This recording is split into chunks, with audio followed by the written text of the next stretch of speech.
This is the plaintiff, Michael Duff. He says he shipped some packages for the defendant, and the guy is stiffing him on the $288.52 he's owed.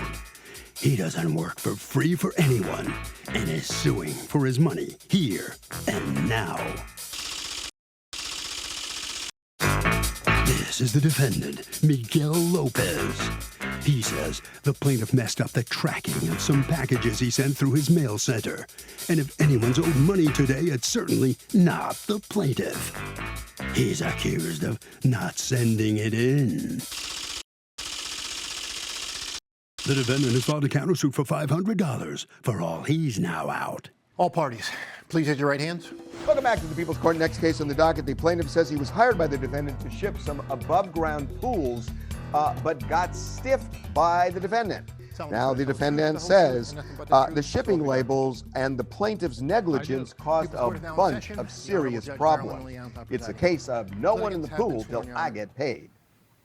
Thank you, Douglas. You're welcome. Okay, Mr. Duff, you are the owner of Bethel Mail Service, correct? Yes, yes, Your Honor, I am.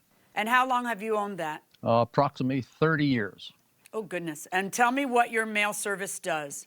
Well, we ship parcels for our clients. We process about 2,000 pieces of mail each day and ship about 100 packages each day. Okay. All right. So Mr. Lopez comes to your Bethel Mail Service, and he seeks at the time on July, what day was it? July 5th? July 6th. July 6th to ship 3 packages, correct? 4 packages. 4 packages. And you charge him $288.52 for the total of the package shipping, correct? There was no charge. The postage had already been applied by the eBay-based seller, and we were just facilitating the pickup by the vendors. Oh, so you got paid 0. That is correct, ma'am. So how do you eat? Well, No, that's really. one of How our. do you eat? Well, we make money by other shippers who actually pay for their products to be shipped. Also, we have fax services, notary services, and our mailbox customers pay a fee for us to handle their postage and mail. Okay, so now he drops the stuff off, you get paid 0, and then what happens? Well, the 4 packages, I believe, were picked up by the wrong vendor. That vendor then delivered them to the post office. From that point on, I don't know what happened until much later, after I compensated Mr. Lopez for his loss. I found out that the packages indeed were delivered and one was returned. So my service has fulfilled its obligation within a reasonable time frame. You return his postage of $288.52 on what day? July what? I believe it was the 21st. 21st. And then you end up doing a little more investigation, and by July what? 25th, 26th, you find out that the packages were delivered and one was returned to him. That is correct. So, yes, ma'am. right. So am I correct in feeling that your assumption that another vendor must have picked it up is just because in the month of July, mid-COVID, the post office took 20 days to mail something? I'm trying to figure out why we assume that you did something wrong. Mr. Lopez, explain to me what your losses are here. First of all, what was it you were selling? I had bought 4 pools. I didn't want to take a chance of them being stolen. Mr. Duff informed me There were that blow-up? What kind of pools were they? Blow-up they were pools? blow-up pools. Yes, they're like children's pools or pools that you can set outside your lawn or your backyard. Okay. July 6th, I walked in. Mr. Duff said, "Don't worry about it. Just put the postage on the boxes itself." I asked him if he's sure if that's safe. He said yes. So I put the postage on the boxes. He told me to leave them in a specific place. I did, and I walked out. That's nice of him because I bet he makes money selling boxes. Well, I offered. I offered, but he said, Right. Don't you make money that. selling boxes, Mr. Duff? Yes, I do. Dude, help yourself so you can stay in business. Okay, now, Mr. Lopez, you end up just putting the postage on the boxes, and then you leave, and then what's the first inkling you have that there's a problem? I receive an email 2 days later from one of the customers saying, hey, where's my package? Has it been shipped out? Why would your, stop a second. You shipped it through the U.S. Postal Service. On what planet are people getting a package in 2 days through the U.S. Postal Service? You tell me. Why would that be agree, but something that, right, okay. What the thing is when I dropped it off, because they're U.S. priority mail, they're supposed to get scanned and sent off 2-day shipping, 3-day shipping, depending on what the customer pays for. When I contacted the post office, what was this? 2-day shipping, 3-day shipping? What kind of shipping did this customer pay for? 2-day shipping. Okay. 4 different customers. All right, so that person gets mad because they paid for 2-day shipping and they don't have it, and then what happens? I contacted the post office. They opened a case number for me to see if they can locate the packages.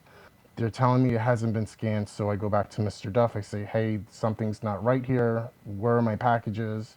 He's blaming it on the post office. We waited 13 days. Mr. Duff told me to come back on the 21st, I'm sorry. I refunded all the shipping costs back to the customers just as a courtesy. Stop. You refunded what to the customers? Just the shipping costs? The shipping, yes. Okay. Because I couldn't give them I need proof that stop. I need proof that you refunded the shipping costs to each of those customers. I sent also a copy of eBay transactions. Got it. Ma'am, can I say something? Hold on. No, don't distract me. Just give me a second and don't take me somewhere else. All right. What date do you want me to look at that will show me proof? Okay, July 8th, you'll see. On July 8th, I see $13.68 refunded to Jennifer. Yes. I see $13.59 refunded to Justin.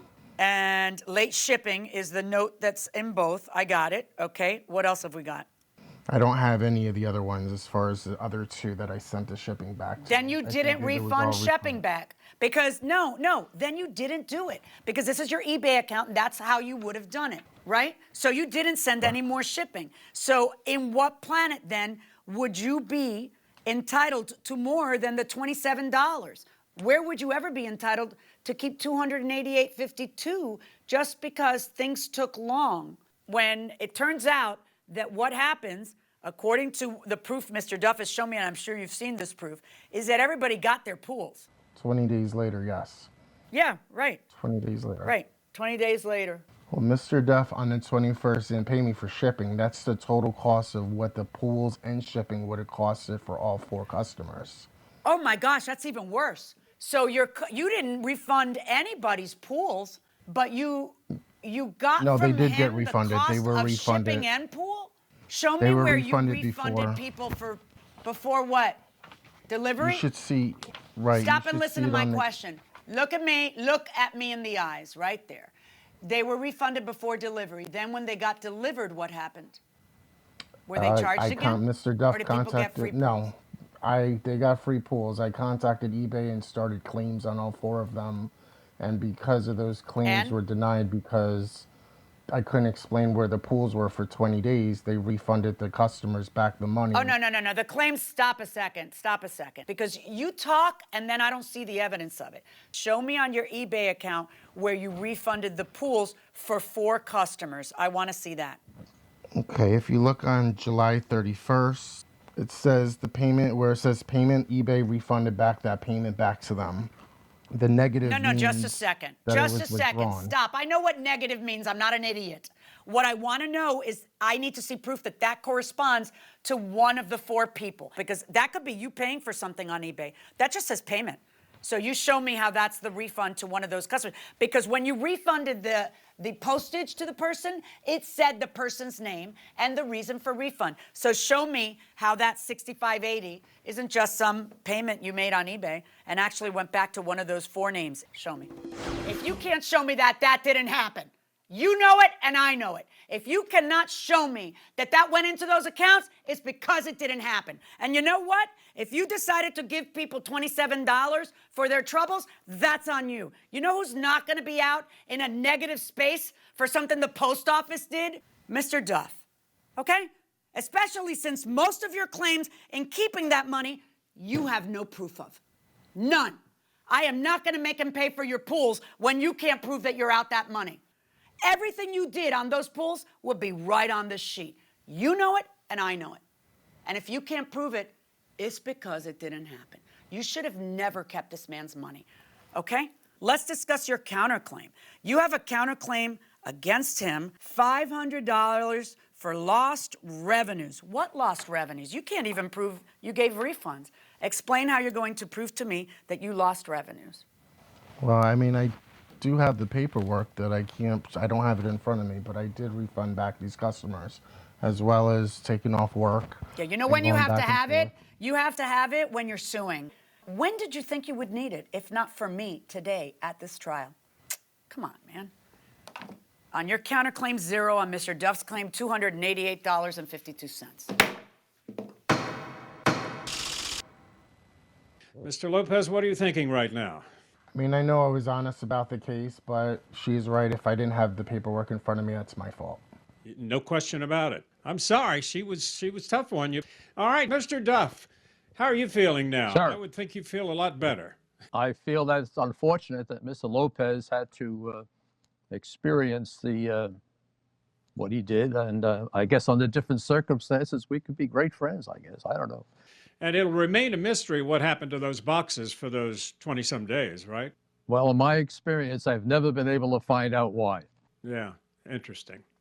All right, so thank you very much. Congratulations. Okay, let's see what the thank you, judges sir. feel now. Let's join them for another session of After the Verdict. Poor Mr. Duff, the plaintiff, comes in here. He's been in business 30 years, and he goes Sherlock Holmes on it when he gets a phone call, and the guy says, "Hey, where is it? It hasn't been delivered." 2 days. And this is in July, in the peak months of the summer of COVID-19, where everybody knows the post office is way behind. I remember sending out checks to vendors and people I owed money to during that time, and I'd get phone calls. "Yeah, we haven't gotten it. It's been 3 weeks." Is that your story and you're sticking to it? Yeah, something like that. But everything was delayed during that summer. It was kind of a mess. It was. But I mean, listen, this is so beyond that because, he testifies and he tells Mr. Duff he had to refund everything. Right. And he countersues. Right. For lost revenue. Right. And here you're gonna nail this guy for not just the postage, but which you didn't pay him for, and you paid the post office for, and the cost of the pools when you know your clients all got the pools. Right. And yet he collected all that from Mr. Duff. Come on. Mr. Duff, who literally would rather make a friend than a profit. Right. Sharon wants to know this. Hey, Harvey. My dog was on a leash and he doesn't like other dogs. If another dog runs up to him unleashed and my dog snaps at him and bites him, who's at fault? The answer to me is clear. The other person is at fault for not putting the other dog on a leash, because if the other dog were on a leash and your dog's on a leash, you could keep them separate and it never would have happened. The other person would be responsible if the dog's not on a leash. And that will do it for this case. Litigants for the next case inside the courtroom.